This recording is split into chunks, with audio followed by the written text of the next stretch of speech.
Hello दोस्तों, good morning. मैं Rajeev Awasthi, study GK with Rajeev sir में आपका बहुत बहुत स्वागत है। दोस्तों, मैं आपके लिए फिर से क्वेश्चन की एक सीरीज लेकर के आया हूं जो टेट सुपर टेट से काफ़ी इंपॉर्टेंट है और टीचिंग जॉब से संबंधित एग्जाम में अधिकतर इस तरह के प्रश्नों को बहुत ज़्यादा पूछा जाता है। चलिए हम देखते हैं। प्लीज़ दोस्तों हमारे साथ बने रहिएगा, चैनल को लाइक और सब्सक्राइब करना मत भूलिएगा। बहुत बहुत धन्यवाद। देखिए, मैं पहले आपको क्वेश्चन सिखाना स्टार्ट करता हूँ। हमारे पास सबसे पहला क्वेश्चन है, डाइट का पूरा नाम क्या है? जिला शिक्षा एवं प्रशिक्षण संस्थान। इसको हम क्या बोलते हैं इंग्लिश में? डिस्ट्रिक्ट इंस्टीट्यूट ऑफ, क्या था, डी से डिस्ट्रिक्ट इंस्टीट्यूट, आई से इंस्टीट्यूट, ई से एजुकेशन और टी से ट्रेनिंग। जिला शिक्षा प्रशिक्षण संस्थान। कभी कभी यहाँ पर शिक्षण भी लिखा होता है और यहाँ पर मैंने प्रशिक्षण लिख दिया है। और इसकी स्थापना 1987 और 88 में हुई थी। ये जो हमारी राष्ट्रीय शिक्षा नीति 1986 में जो आई थी, उसमें ही इस तरह के प्रावधान रखा गया था कि जिला स्तर पर कोई ऐसा संस्थान होना चाहिए जो विद्यालयी शिक्षा के बारे में शिक्षकों को प्रशिक्षित भी कर सके और उसमें नई नई गुणवत्ता लाने का प्रयास करे। तो हमारा पहला प्रश्न था, डाइट का पूरा नाम समझ गया, जिला शिक्षा प्रशिक्षण संस्थान। और ये प्रत्येक जिले स्तर पर एक शिक्षण संस्थान खोलना अनिवार्य है। अब भारत में लगभग प्रत्येक सभी जिलों में एक प्रशिक्षण संस्थान खोला गया है, जिसको संक्षिप्त में डाइट के नाम से जाना जाता है। और वहाँ पर टीचर ट्रेनिंग का ही कार्य होता है और वहाँ पर शोध भी होते रहते हैं। तो अगला प्रश्न है, एमडीएम योजना कब और कहाँ प्रारंभ हुई? ये रही आपकी एमडीएम योजना। दोस्तों, एमडीएम का पूरा नाम होता है mid day meal, MID, mid day meal. इसको हम बोलते हैं मध्याह्न भोजन। इस योजना का प्रारंभ 15 अगस्त 1995 में कांग्रेस शासन में ही हुआ था। इसका मुख्य उद्देश्य जो था कि स्कूल में अधिक से अधिक बच्चों का ठहराव हो। इस योजना का प्रारंभ तमिलनाडु में हुआ था और सबसे पहले इसमें एक बच्चों को अनाज दिया जाता था। एक बच्चे को 3 किलो प्रति महीने का अनाज दिया जाता था। किंतु अगला प्रश्न है, एमडीएम में पका हुआ भोजन कब से मिलना प्रारंभ हुआ?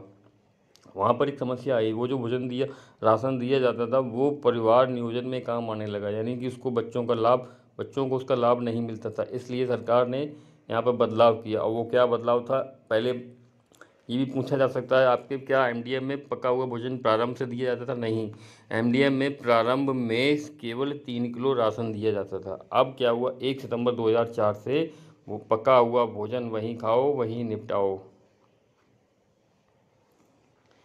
1 सितंबर 2004 से पका हुआ भोजन मिलना प्रारंभ हो गया। दोस्तों, अगला प्रश्न है, एनसीईआरटी का मुख्यालय कहाँ है? National council education research training, राष्ट्रीय शैक्षणिक अनुसंधान परिषद, इसका मुख्यालय कहाँ है? नई दिल्ली में। और इसको ये एक राष्ट्रीय स्तर पर कार्य करने वाली संस्था है। इसकी स्थापना 1961 में हुई थी।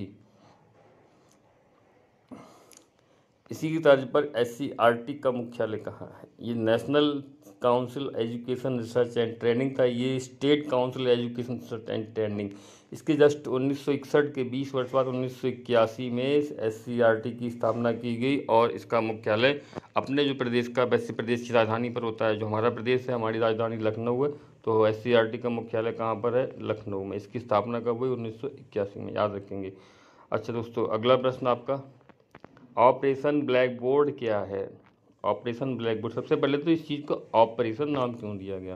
क्योंकि दरअसल क्या था, ऑपरेशन, किसी भी कार्य को ऑपरेशन नाम देने का मतलब होता है उस कार्य को युद्ध स्तर पर बहुत तेज़ी से पूरा करना। ऑपरेशन ब्लैक बोर्ड क्या था? 1987-88 में राष्ट्रीय शिक्षा नीति जब 1986 लागू हुई तब देखा गया कि विद्यालयों में बहुत सी बुनियादी संसाधनों का अभाव था। उनके निर्माण का, जल संसाधन, सुलभ शौचालय, अन्य तरह के पुस्तकालय, लर्निंग कॉर्नर, फर्नीचर, इस तरह की व्यवस्थाओं के लिए तो एक ऑपरेशन चलाया गया। इसका नाम दिया गया ऑपरेशन ब्लैक बोर्ड। इसका उद्देश्य था सभी स्कूलों में बुनियादी आवश्यकताओं को कम से कम समय में पूरा किया जाना। इसका प्रारंभ कब हुआ? 1987 और 88 में।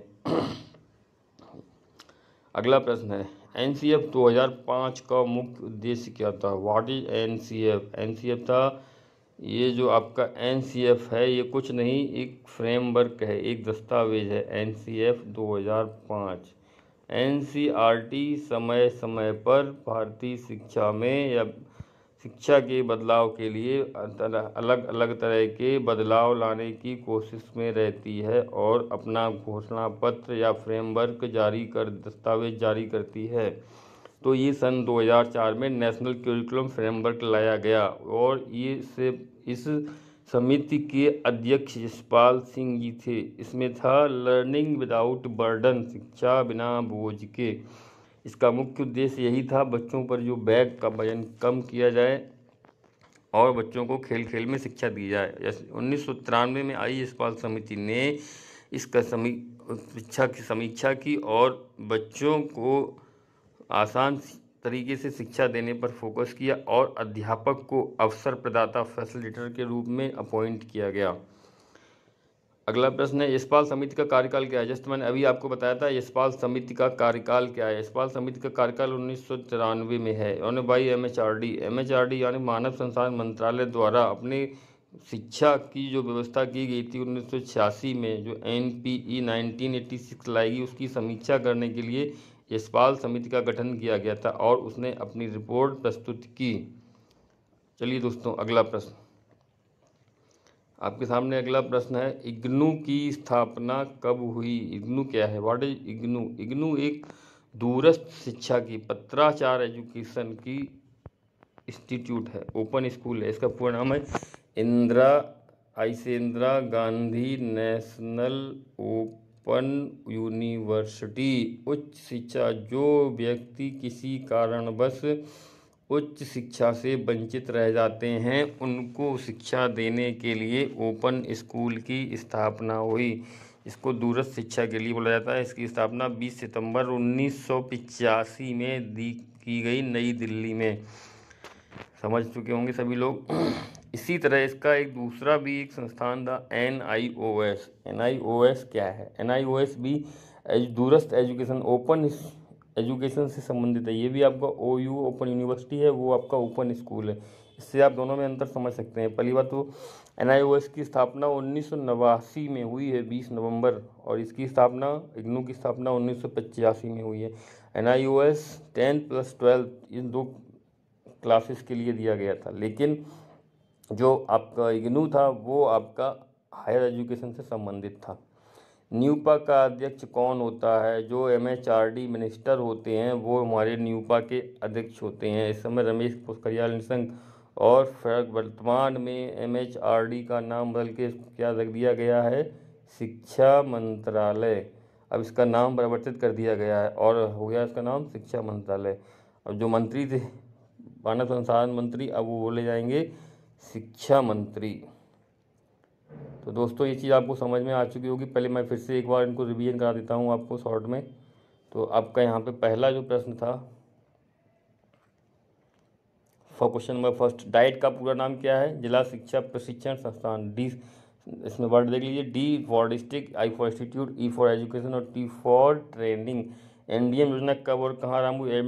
MDM योजना 15 अगस्त 1995, इधर भी 15 उधर भी 5, तो 15 अगस्त 1995 में, और कहाँ हुई, तमिलनाडु में। MDM में पका हुआ भोजन कब से मिलना प्रारंभ हुआ, इसके 9 साल बाद, यानी कि 1 सितंबर 2004 में। पहले क्या मिलता था, 3 किलो गेहूँ पर मंथ बच्चों को। NCERT का मुख्यालय कहाँ है। NCERT national council of education research and training, इसका मुख्यालय कहाँ है, इसका मुख्यालय नई दिल्ली में, और इसकी स्थापना 1961 में हुई। NCERT का मुख्यालय जैसे नेशनल काउंसिल है वैसे स्टेट काउंसिल है, इसका मुख्यालय हर प्रदेश की राजधानी में होता है। जैसे अपने प्रदेश की राजधानी लखनऊ है, इसकी स्थापना 1981 में हुई थी। ऑपरेशन ब्लैक बोर्ड क्या है। सभी स्कूलों में बुनियादी आवश्यकताओं को तेजी के साथ पूरा करना, ये 1987-88 में आया था। डाइट और ऑपरेशन ब्लैक बोर्ड दोनों की स्थापना एक ही समय में हुई है, ये आपको नोटिस किए देता हूँ।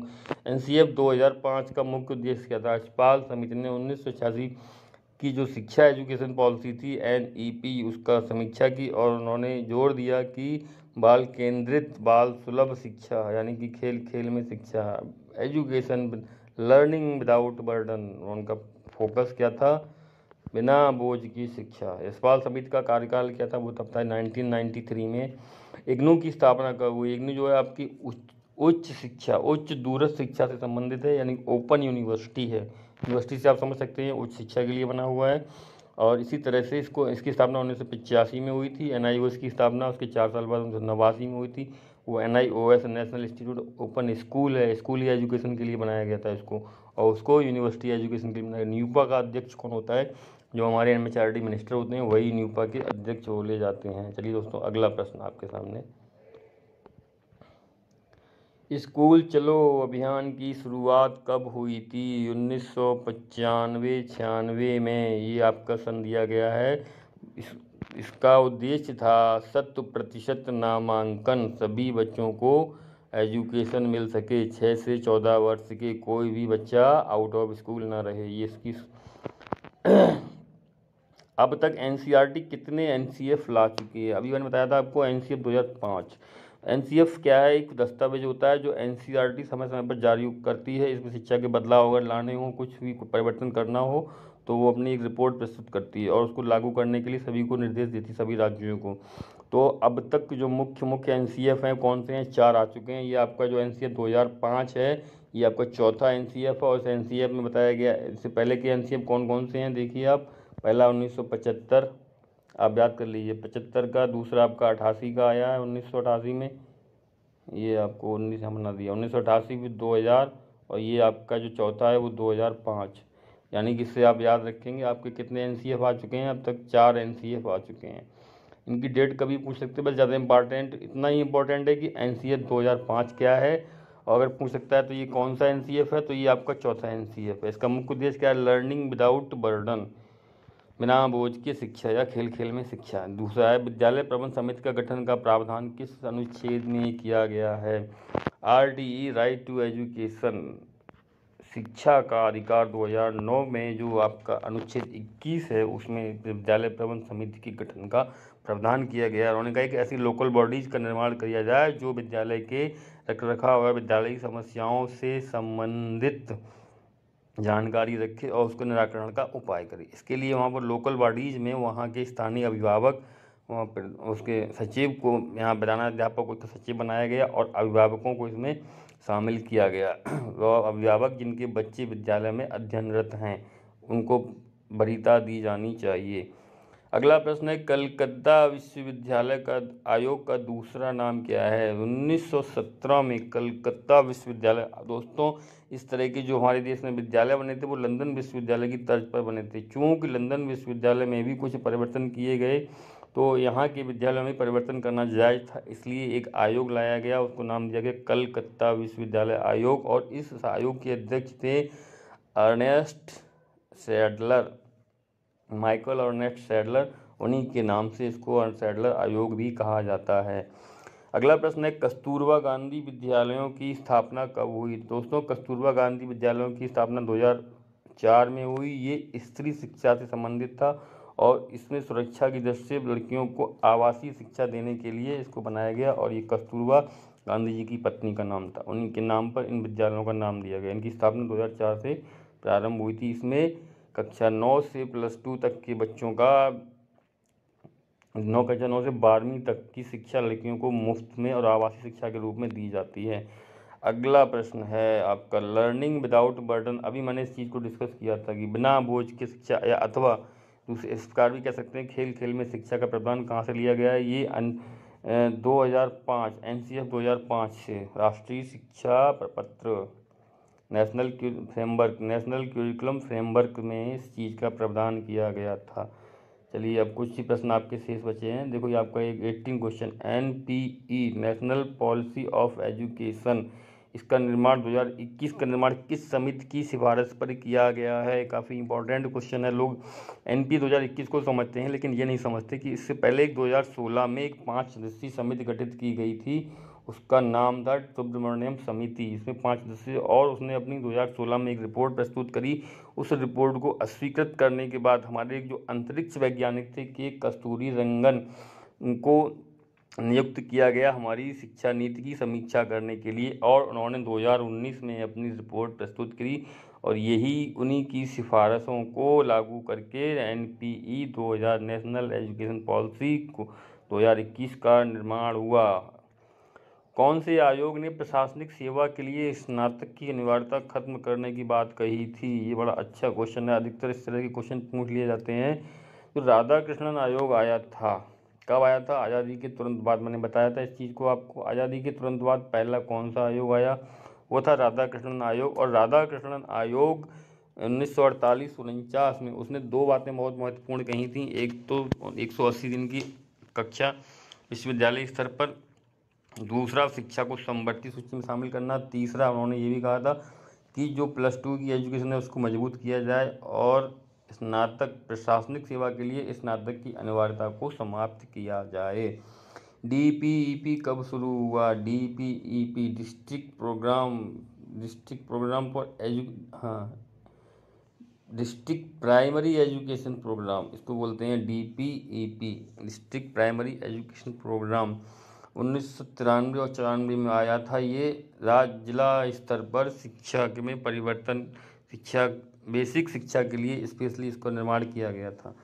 ये एक साथ 18 राज्यों के 272 जिलों में प्रारंभ हुई थी। हाँ तो दोस्तों, प्लीज़ चैनल को लाइक और सब्सक्राइब करना मत भूलिएगा। बहुत बहुत धन्यवाद।